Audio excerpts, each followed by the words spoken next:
maka perusahaan asuransi ini akan membantu membayarkan ganti ruginya, kemudian biaya pengacara, biaya penyelesaian terkait sengketa, dan biaya pengadilan sesuai batas pengajuan polis gitu ya. Nah, jadi terkait dengan asuransi, ya kan. Jadi asuransi ini ganti ruginya itu sesuai batas pengajuan polis yang pernah kita ajukan gitu. Oke, di mana tujuan liability asuransi itu berarti tujuannya adalah melindungi terkait dengan aset perusahaan. Mengurangi resiko finansial, memenuhi terkait dengan persyaratan untuk kontrak bisnis, dan menjamin kelangsungan usaha. Gitu ya.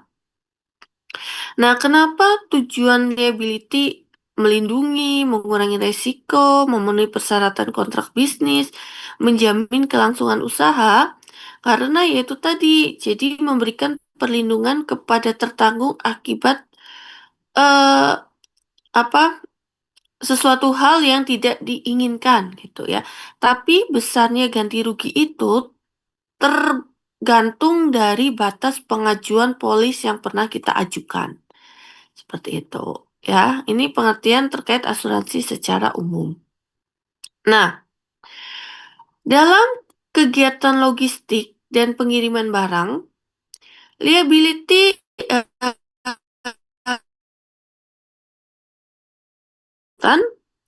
freight forwarder, warehouse operator, tracking company-nya, atau pihak logistik lainnya apabila mereka secara hukum dianggap bertanggung jawab atas kerusakan, kehilangan, keterlambatan, atau kesalahan dari penanganan barang milik pelanggan. Nah, kemudian freight forwarder ya kan, dan hubungannya dengan liability insurance-nya, asuransi yang dirancang khusus untuk melindungi freight forwarder dari tuntutan hukum akibat aktivitas forwarding. Dan FF ini menanggung kesalahan pengiriman, kesalahan dokumen, kelalaian dari pegawai, kehilangan barang karena kesalahan dari FF, dan kerusakan barang akibat kesalahan dari FF. Gitu ya. Dalam praktik internasional, anggota organisasi dari freight forwarding seperti Viata ini pada umumnya sangat menganjurkan memiliki perlindungan liability insurance-nya. Gitu. Ya. Oke. Nah, ini adalah terkait dengan contoh dari liability freight forwarding. PT XYZ ini mengurus ekspor elektronik ke Jepang.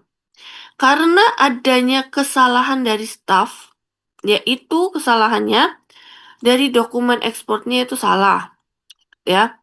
Kemudian barangnya itu masih tertahan di pelabuhan karena dokumen ekspornya salah gitu. Berarti kan kalau dokumen ekspor salah berarti barang masih di pelabuhan gitu, ya. Karena sebab ini ya kan importir mengalami kerugian sebesar 500 juta. Kemudian karena kerugian tersebut importir menggugat kepada PT XYZ. Nah, solusinya freight forwarder liability insurance menanggung biaya hukum gitu ya. Kemudian menanggung terkait dengan ganti rugi. Ya, ganti rugi karena importir mengalami kerugian 500 juta. Kemudian menanggung penyelesaian terkait dengan klaim tersebut sesuai dengan ketentuan dari polis gitu ya. Nah, Atau sama seperti teman-teman ketika belajar Incoterm kemarin ya, terkait dengan asuransi. Nah, ini ya. Nih, terkait dengan asuransi nih, ya kan? Nah, asuransi itu eh kan ada tuh, ada yang terkait dengan asuransi dilihat dari ininya, pemilihan untuk Incoterm-nya gitu, ya. Oke. Nah, nih teman-teman, liability asuransi ya tadi terkait dengan asuransi tanggung gugat, tujuan dan penanggungnya, karakteristiknya ini secara umum, kemudian terkait dengan jenis-jenis liability asuransi, tapi ini masih secara umum gitu ya. Jadi jenis-jenis liability asuransi itu ada public liability asuransi, ya kan? Ini adalah jenis asuransi dengan tujuan untuk melindungi terhadap tuntutan dari masyarakat umum gitu, ya. Kemudian produk liability asuransi. Nah, ini tujuannya melindungi terhadap tuntutan akibat produk yang menyebabkan kerugian gitu. Ya, contohnya produk makanan menyebabkan keracunan gitu, ya. Kenapa harus diasuransikan hal seperti ini? Karena kalau di Indonesia sendiri ada yang namanya Undang-Undang Perlindungan Konsumen gitu, teman-teman. Jadi ketika kita bertindak sebagai seorang konsumen, ya kan, kalau misalkan ada hak yang tidak kita dapatkan ketika kita mengkonsumsi barang, ya kan, kita bisa menuntut gitu, ya. Itu haknya misalkan gini, saya itu beli minuman matcha misalkan gitu ya. Nah, berarti saya kan sudah termasuk di dalam konsumen gitu ya. Yang mana konsumen itu kan dilindungi oleh Undang-Undang Perlindungan Konsumen di Indonesia. Nah, ketika saya mengkonsumsi itu, nah ya kan, rupanya saya keracunan gitu ya. Nah, kemudian saya menuntut terkait dengan eh apa, kenapa sih? Terkait dengan hak saya, yaitu hak ketika kita membeli satu barang, rupanya barangnya itu tidak aman untuk dikonsumsi. Gitu, ya. Nah, kemudian dari pihak apa itu macanya, ya kan? Nah, rupanya dia sudah mengasuransikan terkait dengan produknya. Itu, ya. Oke. Kemudian bisa diklaim terkait dengan asuransi yang ini. Kemudian professional liability insurance-nya error dan omission gitu ya. Nah, ini terkait dengan melindungi terhadap kesalahan profesional atau kesalahan dalam memberikan jasa. Contohnya forwarder salah mengurus dokumen ekspor gitu. Kemudian terkait dengan ini apa, perlindungan terhadap tuntutan kerja akibat kecelakaan kerja atau penyakit akibat kerja. Contohnya pekerja mengalami kecelakaan saat bekerja. Tuh ya, berarti ini kaitannya dengan K3-nya. Oke, atau berkaitan juga dengan ininya ya, apa eh BPJS ya, ketenagakerjaan.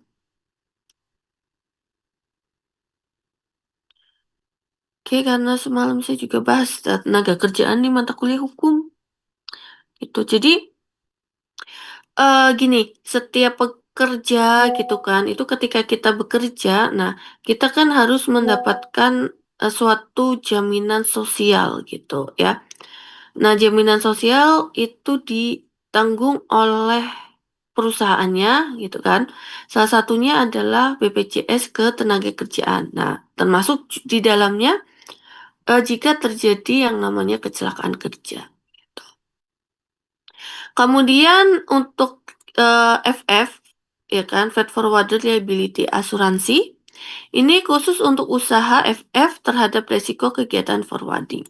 Contohnya salah kirim, salah dokumen, kehilangan atau kerusakan barang. Oke, nah untuk yang freight forwarding yang liability asuransi, ya kan? Ini adalah jenis-jenis liability asuransi dalam pengiriman barang. Itu ya. Nih, yang pertama freight forwarding liability asuransi. Nah, ini melindungi FF terhadap tuntutan hukum akibat kesalahan profesional dalam kepengurusan pengiriman barang. Resiko yang dijamin salah dokumen, ya kan, salah booking kapal atau pesawat, salah tujuan pengiriman, keterlambatan akibat kelalaian, kehilangan dokumen ekspor dan impor, dan kesalahan informasi. Itu contohnya forwarder salah mencantumkan HS code sehingga barang tertahan di bea cukai dan importir mengalami kerugian. Gitu. Ya, pasti kalau kesalahan dokumen gitu kan, terus salah tujuan pengiriman, terus kesalahan HS code, nah itu kan pasti akan ini ya, akan dapat juga sanksi ya kalau kita belajar dari sisi kepabeanan. Atau mungkin materi semalam ya teman-teman terkait dengan ini apa denda ya. Kan denda itu kan apa banyak ya tergantung dari sisi kesalahannya gitu. Cuman kita harus lihat dari misalkan nih ketika si forwarder ini salah memberitahukan misalkan terkait dengan ini eh kandungan di dalam produk yang akan mereka kirim gitu kan. Itu seingat saya ada soal semalam ya. Soal nomor 3 atau 4 gitu. Jadi forwarder-nya itu tidak memberitahukan salah satu barang gitu kalau nggak salah ya. Salah satu barangnya kepada bea cukai gitu. Terus kemudian dia kena ini kan kena dendanya berapa. Nah, dicek ya kan dia ada kesalahannya di pasal berapa gitu. Kalau nggak salah kesalahannya 75 atau barangnya 75 juta, berarti sanksi administrasinya berapa? Kita lihat dari pasalnya. Pasal mana yang dia langgar gitu. Kalau misalkan pasalnya itu terkait dengan kandungan barangnya, itu seingat saya itu ada di pasal mana ya? Oh, di itu di PPT ya. Seingat saya pokoknya dia sanksinya 75 juta juga gitu. Ya. Oke. Kemudian yang kedua ya kan terkait dengan carry liability asuransi gitu ya. Nah, tujuannya melindungi perusahaan pengangkutan terhadap tanggung jawab atas kerusakan, kehilangan, atau keterlambatan barang selama pengangkutan. Resiko yang dijamin, kerusakan barang saat pengangkutan, kehilangan barang, keterlambatan pengiriman, kecelakaan alat angkut akibat kelalaian, kemudian penanganan barang yang tidak sesuai gitu ya. Contohnya ketika truk terguling karena kelalaian supir sehingga barang rusak total. Pemilik barang dapat mengajukan klaim kepada perusahaan tracking. Gitu. Ya. Kemudian terkait dengan gudangnya, warehouse-nya gitu ya. Hmm,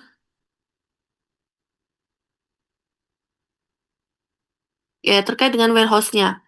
Nah, warehouse-nya ini melindungi pengelola gudang terhadap tuntutan hukum dari pelanggan akibat kesalahan dalam penyimpanan dan pengelolaan barang. Tuh. Nah, resiko yang dijamin barang hilang, barang tertukar, kerusakan akibat penyimpanan, kesalahan dari handling, kebakaran, atau kebanjiran di gudang akibat kelalaian. Gitu ya. Contohnya barang pelanggan hilang di gudang karena kesalahan pencatatan stok sehingga pelanggan mengalami kerugian. Gitu ya. Kemudian terminal operator liability asuransi gitu. Nah, ini melindungi operator terminal atau pelabuhan terhadap tuntutan pihak ketiga akibat aktivitas bongkar muat dan penanganan kontainer. Nah, contohnya ketika kontainernya sedang dipindah, ya kan, tiba-tiba jatuh pada proses bongkar muat. Nah, karena kesalahan operator kerennya, isi barang rusak dan pemilik barang mengajukan klaim. Gitu, ya. Nah, ini yang biasanya terjadi dalam pengiriman barang. Gitu. Oke. Nah, eh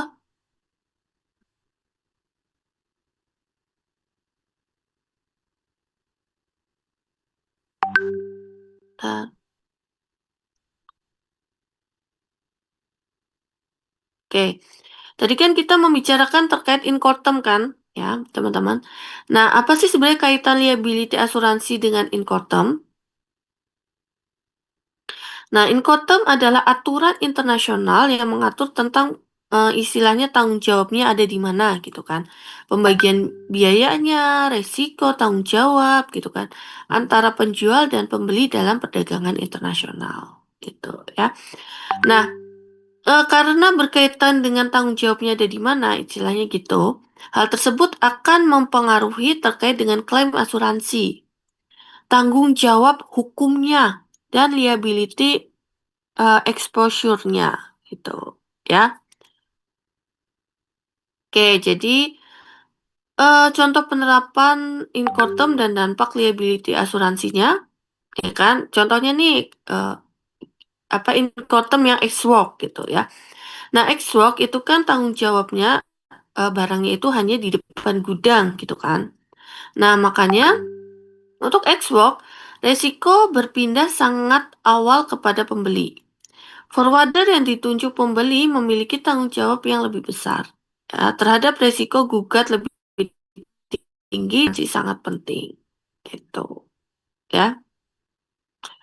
Oke, jadi intinya incortum ini menentukan siapa yang menanggung resiko dan siapa yang dapat dituntut kalau misalkan terjadi kerugian.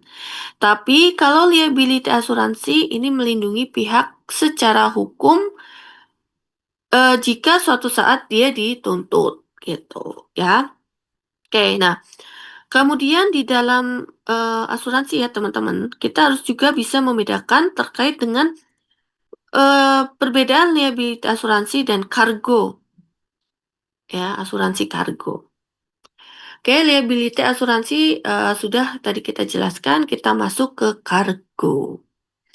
Ya, nanti terkait kargo, teman-teman bisa klik di sini. Ya, ini nanti terhubung dengan materi terkait dengan asuransi kargo.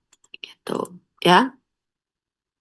Oke, nah intinya asuransi kargo adalah asuransi yang memberikan perlindungan terhadap kerugian atau kerusakan fisik pada barang selama dalam perjalanan dari satu tempat ke tempat lain akibat resiko yang dijamin dalam polis gitu ya. Nah, asuransi kargo ini lebih melindungi ya, memproteksi terhadap kerusakan fisik pada barang, kemudian kehilangan total ataupun bahkan kehilangan sebagian barangnya, resiko ketika dalam pengangkutan dan biaya penyelamatan. Ini kalau ada atau kalau kita masukkan ke eh, polis kita gitu ya.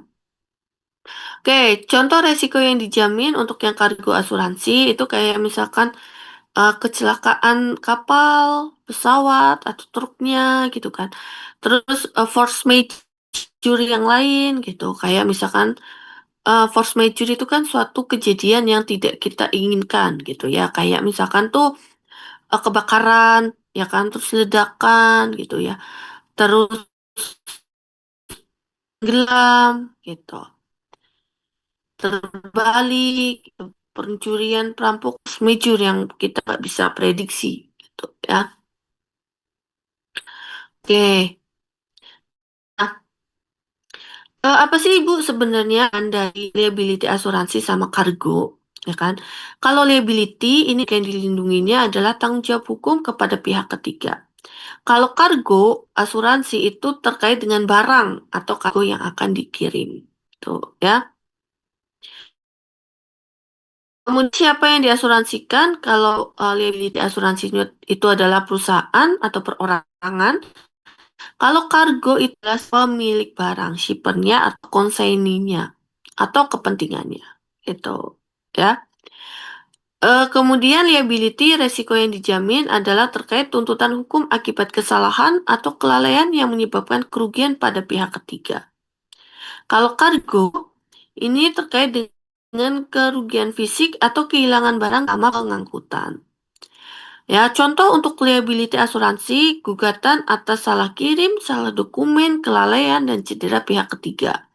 Kalau kargo itu yang ini tadi, ya kan barangnya hilang, dicuri, jatuh, gitu kan, rusak, gitu, kebakar, gitu, ya atau nyemplung ke laut. Nah, itu. Jadi kalau kargo ini terkait dengan barangnya, tuh, ya. Oke. Nah, ini keterkaitan keduanya, contoh kasusnya, FF salah penanganan sehingga barang rusak. Nah, di mana untungnya pemilik barang memiliki kargo asuransi, gitu, ya. Oke. Nah, perusahaan kargo asuransi yang telah membayar klaim kepada pemilik barang dapat menuntut kepada pihak yang bertanggung jawab yaitu freight forwardernya. Disinilah liability insurance milik FF berperan menanggung tuntutan tersebut. Gitu ya. Contohnya kan tadi pemilik barang nih. Pemilik barang ini barangnya rusak gitu akibat pengiriman gitu kan. Nah, perusahaan kargo asuransi itu kan sudah membayarkan klaimnya kepada pemilik barang gitu ya. Akibat rusaknya barang tersebut gitu. Nah, kemudian si kargo asuransi ini ya kan meminta pertanggungjawaban kepada freight forwarder. Nah, eh, keterkaitan seperti itu atau ketika kargo asuransinya menuntut kepada freight forwarder untuk bertanggung jawab, ya kan? Nah, maka bisa di liability asuransi gitu, ya. Oke.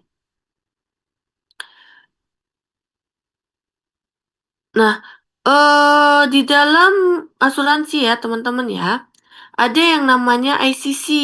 Ya, ICC adalah Institute Cargo Clause. Merupakan standar klausul asuransi terkait dengan pengangkutan barang internasional. Ya, kemudian ICC ini digunakan untuk menentukan cakupan perlindungan dalam asuransi pengangkutan barang. Ya, jadi dalam ICC ini fungsinya menentukan tingkat perlindungan terhadap asuransinya, menstandarkan terkait dengan polis asuransi internasional, memberikan kepastian hukum dalam klaim, mengurangi sengketa antara tertanggung dan perusahaan asuransi. Itu ya. Oke, jadi tingkatan-tingkatan dalam perlindungan asuransi, ya kan, itu kita bisa mau pilih yang mana gitu ya. Mau yang ICC yang A, berarti ICC A itu dia menjamin seluruh resiko gitu ya. Atau ICC B gitu ya, yang intermediate atau yang setengahnya, enggak setengahnya sih, menyakupi berapa hal gitu ya. Mencakup berapa hal tapi beberapa hal tidak terklaim gitu. Atau yang SEC yang C, yang minimum gitu ya. Yang minimum itu dia intinya hanya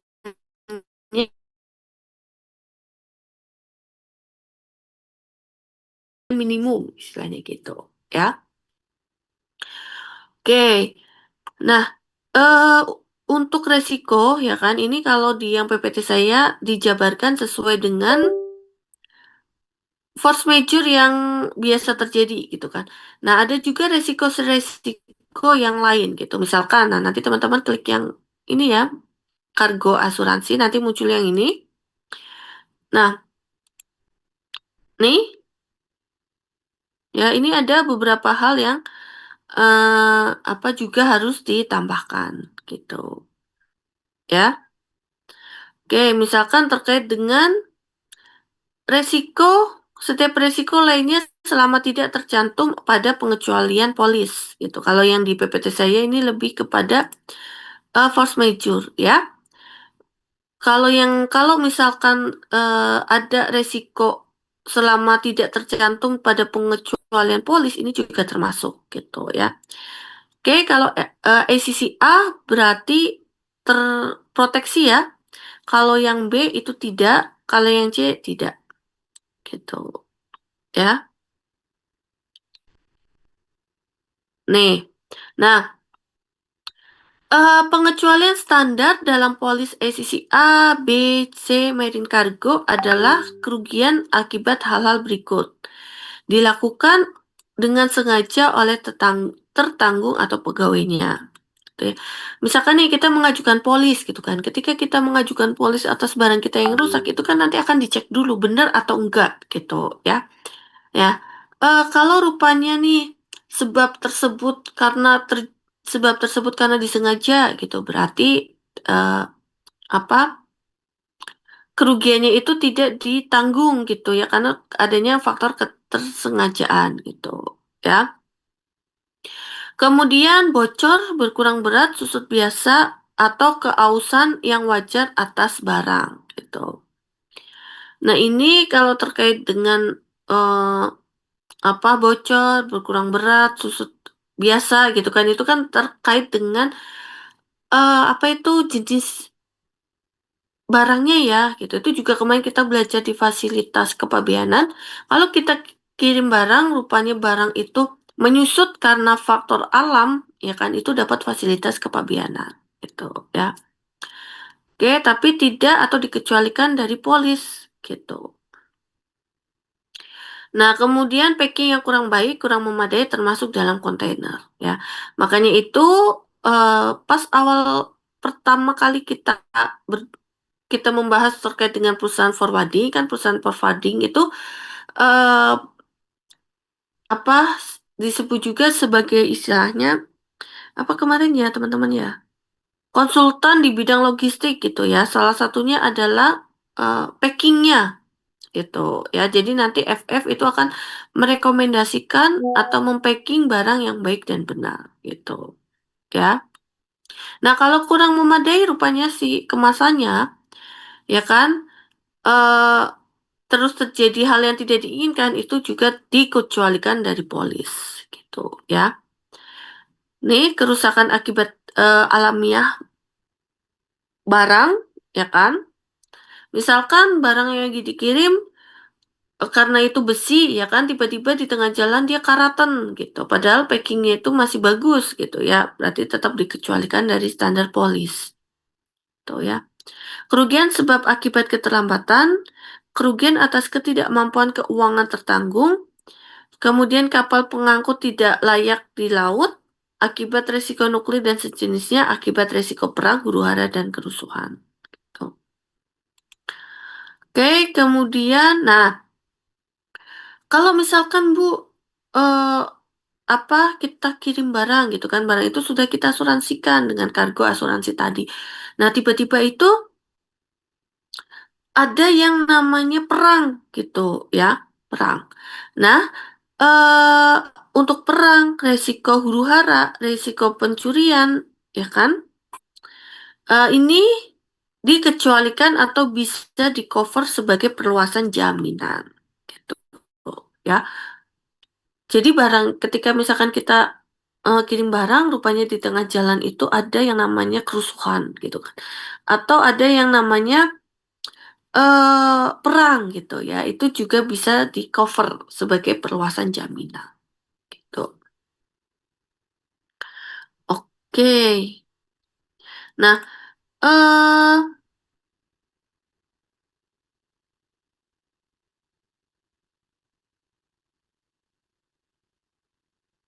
oke kita ke sini ya. Ini ya teman-teman ya, kalau ICCA itu mencakup segala resiko gitu ya. Kemudian kalau ICCB itu yang perlindungan yang menengah, ya kan? Jadi menanggung resiko selain resiko besar, tuh ya. Kemudian ICCC itu yang minimum cover, gitu. Nah,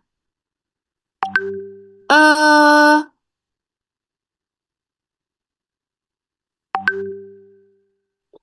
nih ya teman-teman untuk ICC dan Incoterm, ya kan? Nah, untuk yang chief, nah penjual wajib menyediakan asuransi yang minimum, CF, cost, asuransi, dan freight-nya. Jadi, ketika kita menggunakan si CF kan kita meskipun ada asuransinya, kita harus cek dulu nih asuransinya yang ICC berapa, gitu ya.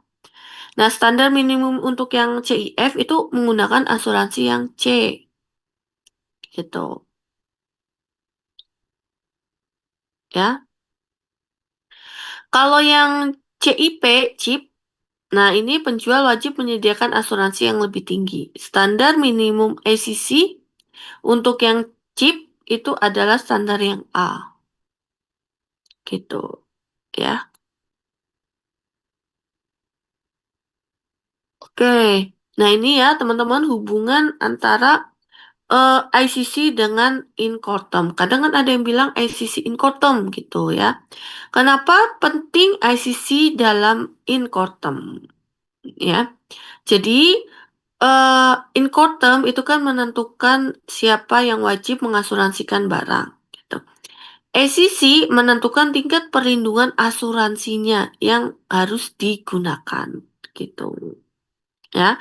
Nah, jadi hubungannya gini, yang tadi nih yang kalau CIF itu kan eh penjual wajib juga menyediakan asuransi, tapi yang CIF ini asuransinya rupanya yang minimum gitu ya. Standar minimumnya adalah ICCC itu ya. Kalau yang CIP itu standar minimum untuk asuransinya adalah ICC yang A gitu. Itu hubungannya. Oke. Hmm, kemudian ini ya terkait dengan hubungan-hubungan antara ACC, Incoterm, kargo asuransi sama liability asuransi dalam pengiriman barang. Gitu. Oke, kemudian udah. Gitu ya teman-teman ya, ini lebih ke penjelasan singkatnya dari PPT yang ada di ini ya. Nih,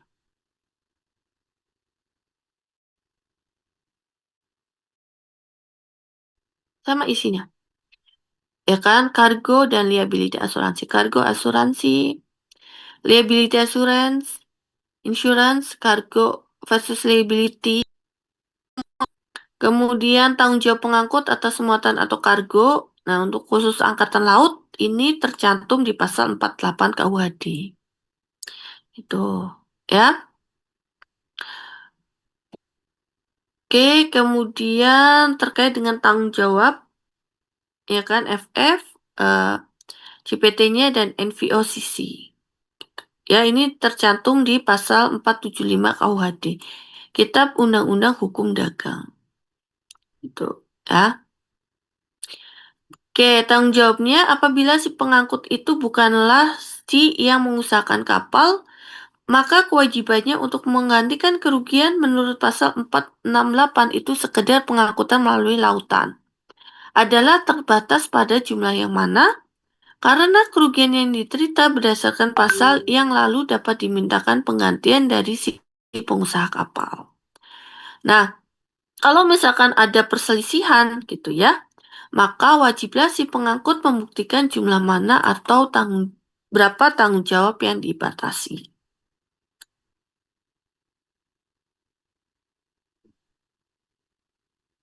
Nah, adakah kemungkinan kewajiban FF ini sebagai agen terjadi karena kesalahan atau kelalaian di antaranya menyerahkan atau melepaskan kargo tanpa mengambil alih bill of lading yang disahkan dengan benar gitu. Jadi dokumennya kurang istilahnya gitu ya. Nah, mengirimkan kargo sebagai pembayaran yang mengakibatkan kerugian gitu. Jadi kargonya udah dikirim, rupanya belum menagih pembayarannya. Tuh. Kemudian instruksi yang tidak benar yang diberikan kepada pihak pengangkut. Kemudian adanya biaya tambahan ya untuk penyimpanan, biaya penanganan gitu. Kemudian menerbitkan dan menandatangani dokumen angkutan karena kesalahan yang mengakibatkan kerugian. Kemudian kesalahan dalam menyimpan kargo tersebut. Lupa atau tidak mendapatkan bukti yang jelas menunjukkan status kargo sehingga pengirim tidak dapat menuntut dari pengangkut atau pihak ketiga yang bertanggung jawab. Nah, ini juga tadi sudah saya infokan ya teman-teman ya terkait dengan packingnya gitu ya. Kalau packingnya nggak benar maka ketika apa ya, bisa kan ada resiko misalkan basah gitu kan. Ada resiko penyok gitu. Rupanya kalau packingnya bagus ya kan biasanya hanya ngaruh ke packingnya aja. Tuh ya. Kemudian kesalahan dalam perantara pabean dan tidak mengikuti prosedur ekspor dan impor eh, yang mengakibatkan kerugian. Ini kita pelajari ya semalam ya terkait dengan ini apa prosedurnya. Kalau misalkan kita tidak sesuai dengan standarnya, istilahnya gitu, maka kita akan dapat yang namanya ini sanksi gitu ya. Oke, kemudian eh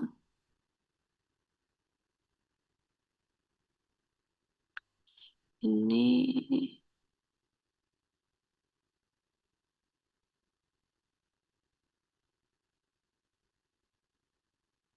oh ini ya terkait dengan batas maksimum klaim ya berdasarkan konvensi internasional. Nah, terdapat istilahnya banyak konferensi ya teman-teman ya. Dari hasil tersebut ya kan menetapkan misalkan untuk yang eh, angkutan udara ya itu ada di konvensi Warsawa. Nah, ini apa batas maksimum klaim adalah 17 eh 20 USD per kilo gitu ya. Terus Viata BL-nya. Nah, Viata BL itu adalah tergantung atau bisa juga tergantung mana yang lebih tinggi gitu ya. Nah, SDR adalah singkatan Special Driving Right-nya merupakan standar nilai uang IMF.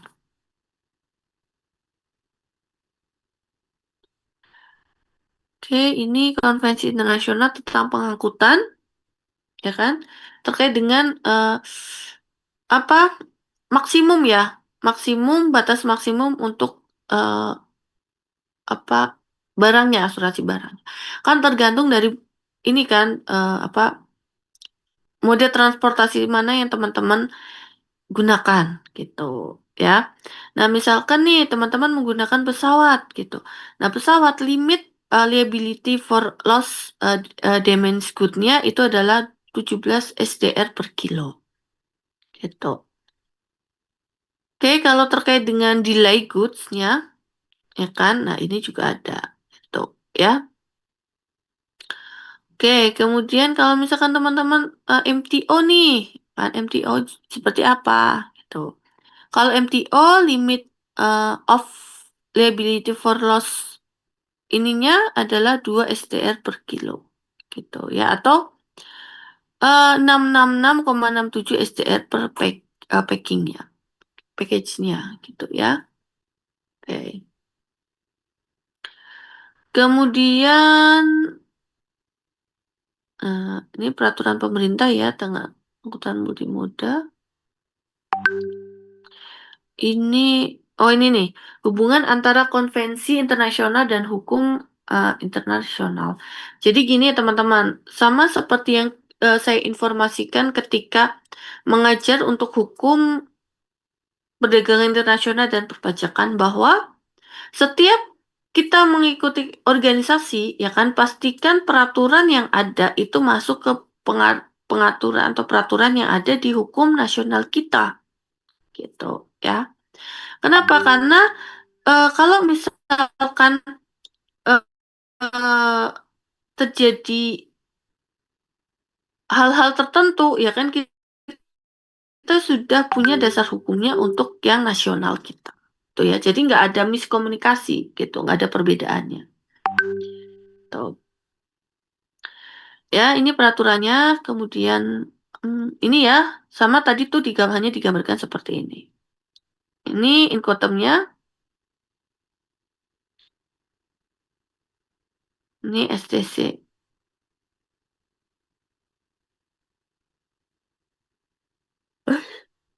STC. Nah, STC itu adalah standar trading conditionnya. Adalah syarat dasar pada penyedia jasa yang biasa digunakan oleh penyedia jasa di bidang jasa logistik dan transportasi. Seperti halnya BL untuk pengangkutan laut dan air cargo untuk pengangkutan udara. Jasa pergudangan, terminal, eh, FF-nya MTO, gitu ya. Apakah itu ada perjanjiannya, ya kan? Nah, biasanya syarat perjanjian itu dicetak di balik dokumen transport yang biasa ada di dalam BL, Airwheel Bill, Airway Bill-nya, Warehouse Receipt-nya, gitu ya. Di mana STS ini biasanya menekankan persyaratan jasa tanggung jawab dan ganti rugi dari penyedia jasa dan maksimum ganti rugi bila mana terjadi satu kerugian atau kecelakaan dalam pemberian jasanya, gitu ya. Dan STC ini dianggap sebagai suatu perjanjian meskipun hanya sepihak, gitu ya. Dan atau pemberi jasa. Oke, berarti kalau misalkan persyaratan ini atau STC ini, ya kan, itu kan dianggap sebagai perjanjian meskipun hanya sepihak kan, dan dia ada di mana ini, dicetak di balik dokumen transportnya gitu. Berarti kalau kita ngomongin kontrak, ya kan, kontrak yang kita pelajari di HPIP ini adalah kontrak baku, ya kan, gitu. Karena eh, sudah ada atau sudah tercetak gitu, dan hanya sepihak. Kalau kontrak baku kan itu biasanya dibuat oleh salah satu pihak yang mau, yang pihak yang lain itu mau nggak mau harus ikut, gitu ya.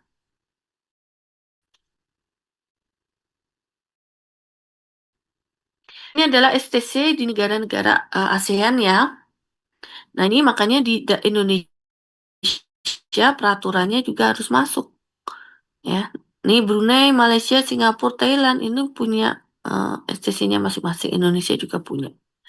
Diatur dalam Peraturan Pemerintah Nomor 8 Tahun 2011. Gitu.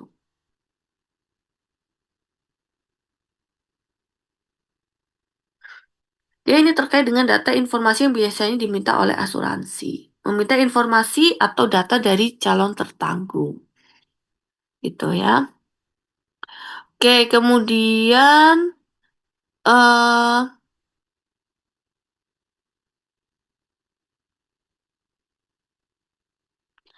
bagaimana terkait dengan menentukan premi asuransi liability gitu ya. Jadi tidak ada tarif premi asuransi liability, semua berdasarkan kesepakatan penanggung dan tertanggung.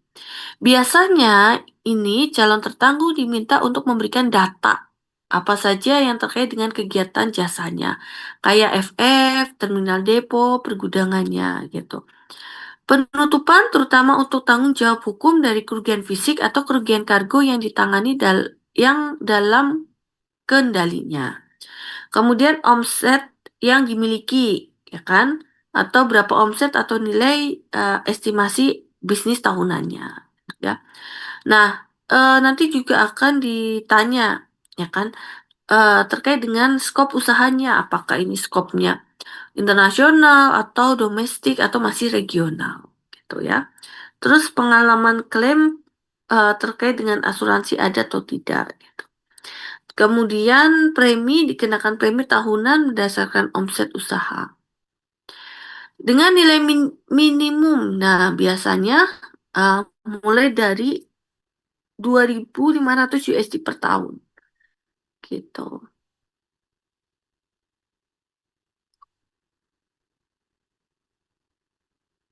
Oke, ini petunjuk pengajuan klaim ya, teman-teman ya. Oke, nanti teman-teman ini sendiri eh apa bisa diklik ya di sana di eh, PPT saya atau bisa ada satuannya di learning gitu ya. Oke, tunggu sebentar.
Oke, sorry teman-teman soalnya ini harus OTW ke Pinang karena mau ngurus Kia, Kia anak ya. Tadi coba perbarui Kia di Batam, rupanya nggak bisa karena KTP, bukan KTP sih, kami kan domisilinya di Tanjung Pinang. Jadi harus balik ke Pinang. Gitu. Terus pindah. Apa?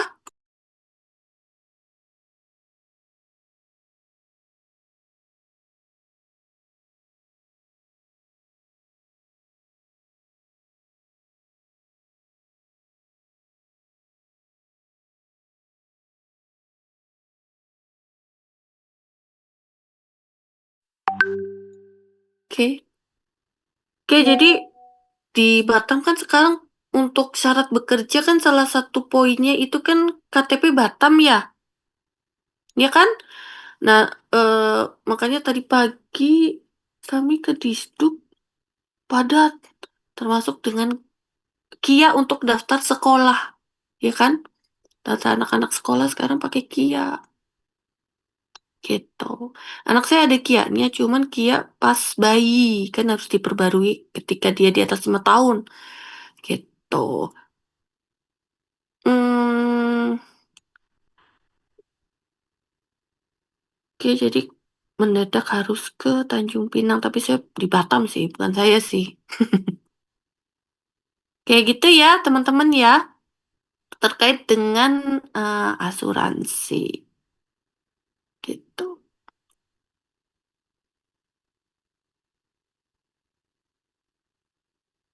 Oke, nah ini untuk yang asuransi yang kargo ini ya, tadi ini penjelasannya secara detail gitu ya. Kalau saya yang ini lebih kepada secara singkat. Jadi teman-teman tahu dulu apa itu asuransi secara umum, ya kan? Baru kita masuk ke asuransi FF, kaitannya, kemudian karakteristik, perbedaan, ya kan? Terus barulah masuk ke jenis-jenisnya, gitu, perbedaan. Terus terkait dengan ACC ya kan? Nah, ACC itu juga berhubungan dengan Incoterm ya. Nah, kemudian udah gitu ya teman-teman ya terkait dengan asuransi. Oke, sama terkait dengan PBL, ya kan? PBL yang kemarin WA saya itu kelas ini bukan ya? Iya Bu, saya Bu. Oke, sorry Mbak, kemarin itu hari Selasa saya kejar-kejaran kelas maksudnya. Saya pagi kan, kita pagi offline ya kan? Mungkin kita beda, maksudnya eh kelasnya offline, sepertinya kelas satunya juga offline ya, yang tempat Bunila, karena kan ruangannya hanya beda sekap. Itu kami selesai hampir setengah 12, terus 12.50 saya kelas lagi, gitu. Terus malam kelas lagi, gitu. Makanya agak nggak kebalas sama kita. Nah, eh adakah kelompok Mbak Gita yang di kampus posisinya? Kayaknya nggak ada deh Bu. Oh, kalau misalkan nggak kalau misalkan di kampus mau saya ajak diskusi sekalian nanti saya mau bimbingan jam 12. Sebenarnya kemarin kami juga udah ngubungin PT yang satunya lagi Bu, dan dia tuh ready aja tapi minggu depan soalnya minggu ini lagi di Jakarta. Oke, nah gini Mbak. Mbak kan berarti ada dua kan? Iya, Nah ada dua kan. Nah yang kemarin yang terdaftar di Siap PBL yang mana? yang Silk Cargo Samudra. Nah itu yang kemarin Mbak maksud nggak di dalam WA saya? Iya, itu Bu yang agak kurang jelas. Oke, nah jadi Mbak kan kemarin ngajak Zoom juga ya? Iya Bu, kalau misalnya dari sananya nggak bisa ke sana langsung, kami juga ngajak kalau misalnya Zoom, tapi balasannya itu kayak nggak dibalas gitu Bu. Oke, nah terkait dengan samudra itu sudah berapa, misalkan kan Mbak sudah mengerjakan progresnya kan Iya Bu, udah dengan si PT, dikerjain. udah kan? Nah itu sudah berapa persen kalau dari laporan? Kalau dari laporan baru sekitar 15% doang sih Bu, karena emang dari awal dapet terus follow up lagi, ibunya tuh selalu nunda sampai sekarang. Oke, terus yang satunya? Kalau yang satunya itu sebelum kami ke Samudra itu sebenarnya udah sempat juga kunjungan ke PT yang ZAF itu Bu. Mm-mm. Cuman itu tuh ada juga dipakai sama anak kelas B PT-nya. Jadi kami kemarin coba cari Samudra. Ternyata Samudranya nggak kurang jelas. Jadi kami balik lagi ke ZAF dan bapaknya juga welcome kalau misalnya mau datang tapi di minggu depan. Oke, eh sebenarnya atau mungkin pernah saya informasikan sebelum-sebelumnya ya Mbak bahwa kita itu boleh menggunakan perusahaan yang sama dengan kelompok yang lain gitu. Syaratnya, tapi syaratnya adalah membedakan dari kelompok yang lain gitu. Dari komoditasnya atau negara pengirimnya juga boleh Mbak. Ah iya Bu. Gitu, jadi nggak masalah sebenarnya kayak misalkan nih kalau mau ke ZAF ya kan, mau ke ZAF itu 3 kelompok, 4 kelompok nggak masalah. Yang penting dibedakan dari komoditasnya atau dibedakan dari sisi negara pengirimannya gitu. Ya kan nanti outputnya juga apa dokumennya juga akan berbeda gitu ya. Videonya kalian kan nanti buat video itu kan, nah video itu kan nanti kalian juga berbeda dari kreativitas masing-masing. Gitu, Mbak. Nah, kalau misalkan nih kita mau ke ZAF, ya kan karena eh, kalau misalkan kita ke yang samudra itu kan kita menunggu lagi ya, Mbak. Iya Bu, Em, menunggunya juga nggak tahu kapan pastinya gitu loh Bu. Saya juga kemarin coba hubungin anak yang lagi magang di sana dan katanya di follow up lagi, cuman tetap aja kayak nggak ada kepastian gitu Bu, menggantung gitu. Siapa anak magang di sana? Ada Bu namanya Septio.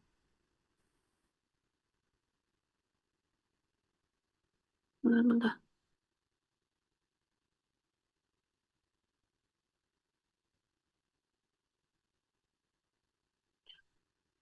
Septio.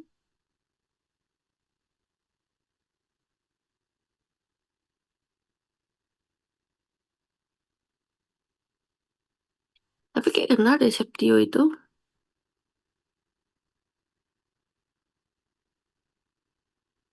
Tegar Septio. Bukan, Bu. Septio Septio Pratama. Pratama. Iya, Septio Pratama.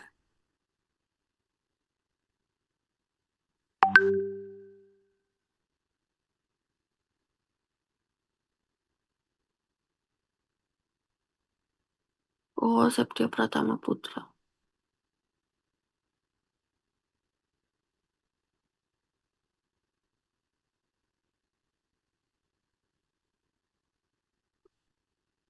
Oke, kalau misalkan baru minggu depan, kira-kira bisa ngebut nggak Mbak Gita? Insya Allah bisa, Bu. Oke, karena eh, ini ya, kalau misalkan kita menunggu, menunggu dan progresnya stuck di 15% kan, nggak maju-maju gitu kan. Gitu. Takutnya nanti kalau misalkan kita baru 15%, kita selesaikan misalkan dengan data dummy gitu kan Mbak Gita ya. Nah, itu khawatirnya nanti ini mereka berkenan gitu. Itu sih. Berarti nunggu minggu depan aja ya, Bu? Atau gini aja Mbak, coba Mbak terakhir follow up kapan?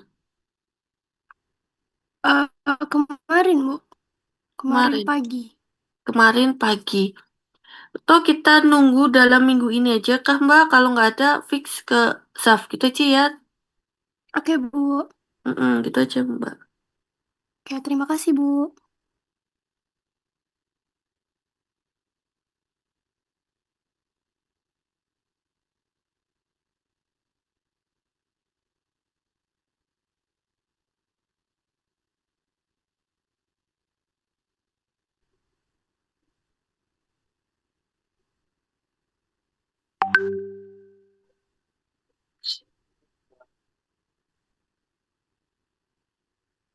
Oke teman-teman.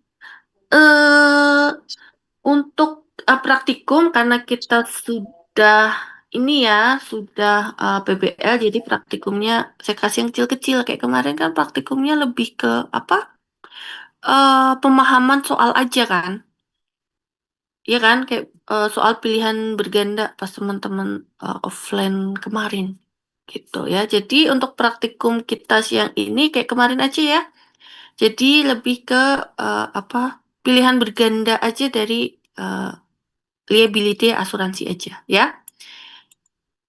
Jadi nggak terlalu berat tugasnya karena sudah ada PBL gitu ya. Lebih untuk pemahaman terkait dengan materi ini. Oke, mungkin nanti kita mulai jam atau bentar ya karena masih ini harus sorry ini harus saya upload dulu di ini ya. Mau jam berapa kita start teman-teman?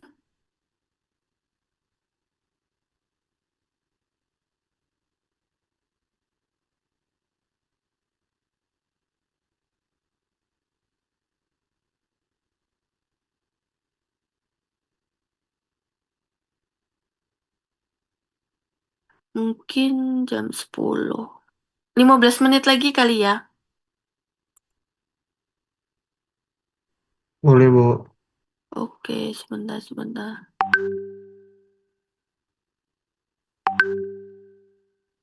Oh, ini nih soal nomor 4. Iya, saya buka yang semalam nih kepabeanan nih. Nih, soal nomor 4 nih. Jadi kalau misalkan ada kesalahan sanksinya, ya kan kita lihat nih pasalnya. Kita buka pasalnya dulu. Syarat pasalnya ya. 4, 45 ayat 3. 45 ayat 3 berarti kita buka di PPT yang materi. Itu 45 ayat 3. Nih, pasal 45 ayat 3 kan? Nah, itu sanksinya 75, berarti tetap 75 juta gitu. Ya, nah ini denda-denda atau misalkan sanksi-sanksi ya kan. Nah, ini juga berakibat kepada kerugian gitu ya. Apa misalkan nih terkait dengan ini kan sebenarnya pelanggaran-pelanggaran kan, gitu. Mulai dari pelanggaran terkait dengan apa tidak